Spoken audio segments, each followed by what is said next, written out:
A lawsuit has been filed against the NYPD after a woman was arrested for driving without her hands on the wheels. Now, this story has to do with a woman by the name of Kamilah Brock.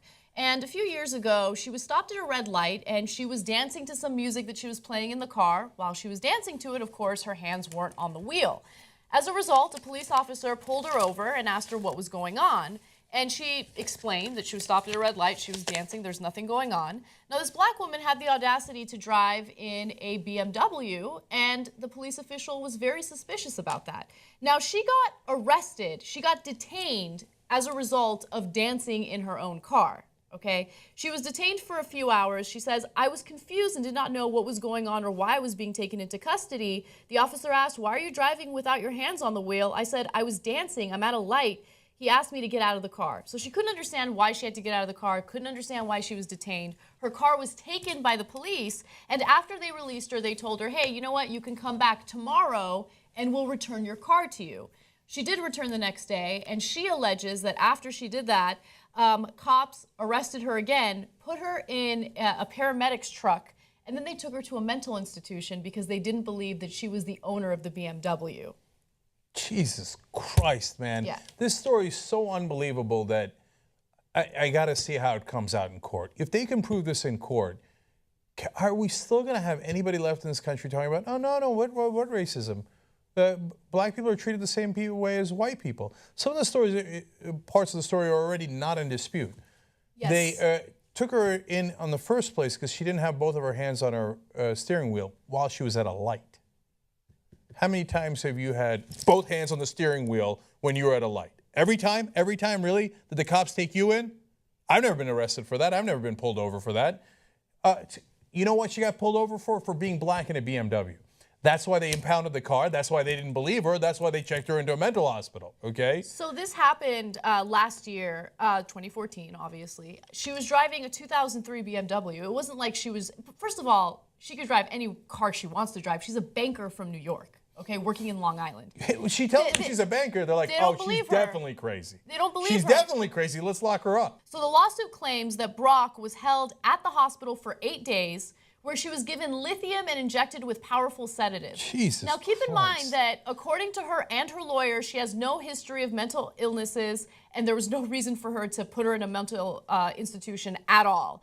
Now, medical records also show that over the course of her 8-day stay, personnel at the hospital repeatedly tried to get her to deny 3 things before she could be released: that she owned the BMW, that she was a professional banker, and that President Obama followed her on Twitter. She had to deny those things in order for them to release her. Now, this was a big story last year, and the big update right now is that she's suing the department, and I'm happy that she's doing so because I want to know exactly what happened, and I want to know what the truth is.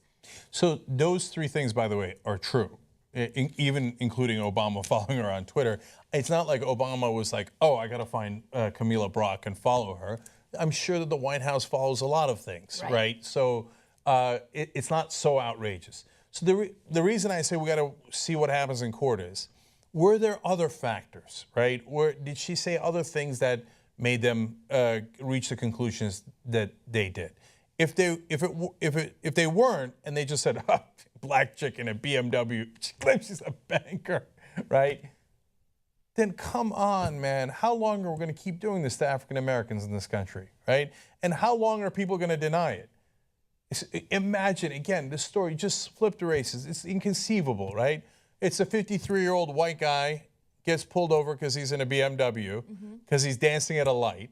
He says, I'm a banker from Long Island. They're like, you're crazy. There's no way you're a banker. You're under arrest. Let's bring him to a mental hospital. There's no way you own that BMW, 53-year-old white guy. Come on, let's lock this guy up. Of course that's not going to happen. You're telling me, again, racism isn't, I hate black people, I hate this woman, and I want her to stay in a mental hospital and fill her full of drugs she shouldn't be taking for 8 days. No, racism is, I assume this about black people, and I assume this about white people. Yeah, and also, I think that this story perfectly illustrates that when it comes to certain cases, it's not necessarily about your socioeconomic status that puts you at a disadvantage. Because people will make that argument that, you know, racism isn't really a thing. It's just the powerful picking on the powerless, which of course also happens. But this is a woman who was successful, who's a banker, who's doing everything right, and that still doesn't matter. She still gets stopped by a cop for doing something that I'm sure a lot of people do behind the wheel when they're stopped at a red light. You know what her big crime was? Dancing while black in a BMW. How dare she? And by the way, to add insult to injury, she received a $13,000 bill from the institution that they admitted her into. They lock you up for being crazy because you are actually a banker and have a BMW. And then they send you a $13,000 bill. Well, that actually would drive me crazy. That would be the ironic end of that story. If all her facts are right, she should sue them for as much as she could possibly sue them. And it should bring attention to this story as much as we possibly can.